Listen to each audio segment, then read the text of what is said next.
পুজোর পরেই ভোট পুজোর প্রস্তুতি, তাই মহালয়া থেকেই জনসংযোগে নেমে পড়লেন শাসক বিরোধী সব পক্ষই। তৃণমূলের কেউ ঢাক বাজালেন, কেউ আবার প্রতিমায় চক্ষুদান করলেন।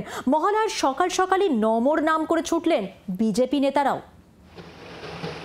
26-এর মেগা বিধানসভা ভোটের আগে বাংলায় শেষ শারদোৎসব।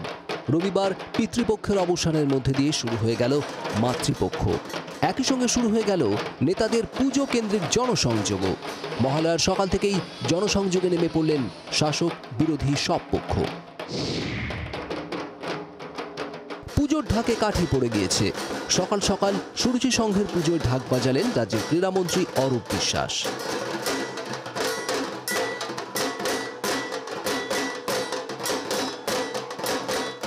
বাংলা থেকে যে স্বাধীনতার আন্দোলন শুরু হয়েছিল সেটাকেই এই প্রজন্মের কাছে তুলে ধরাই হচ্ছে আমাদের কাজ, এবং সেই কারণেই এবছর আমরা আহুতি মানে অনুশীলন সমিতির আগামী বছর প্রাক 125 বছর সেটাকেই তুলে ধরেছি।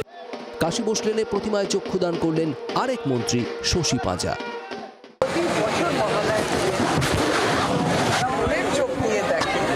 সমাজকেও দেখেন, বোঝেন, অনুভূতি তাদের। আজকে তাদেরকে দিয়ে মায়ের চক্ষুদান। ত্রিধারা সম্মেলনে প্রভাত ফেরিতে দেখা গেল তৃণমূল বিধায়ক দেবাশিস কুমারকে। বাঙালির বৃহত্তম শ্রেষ্ঠ শারদোৎসবের আগে মহালয়ার সকালে এই মুহূর্তে ত্রিধারা অকাল বোধন এই পুজোর অন্যতম প্রাণ পুরুষ দেবাশিস কুমার বেরিয়ে পড়েছেন ভিনটেজ গাড়িতে, এবং তার সঙ্গে চলছে বর্ণাঢ্য মহালয়ার প্রভাত ফেরি এবং শোভাযাত্রা। পুজোকে কেন্দ্র করে একটা সমান্তরাল রাজনৈতিক দৌড় বা লড়াই চলে। দেখুন, দুর্গাপুজো হচ্ছে এমন একটা মঞ্চ যেখানে জনসংযোগের একটা বড় জায়গা, তাই সবাই চায় জনসংযোগটা করতে, এটার মধ্যে অন্যায় কিছু নেই।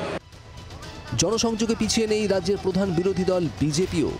প্রধানমন্ত্রীর 75তম জন্মদিন উপলক্ষে দেশ জুড়ে শুরু হয়েছে নম যুব যাত্রা ম্যারাথন।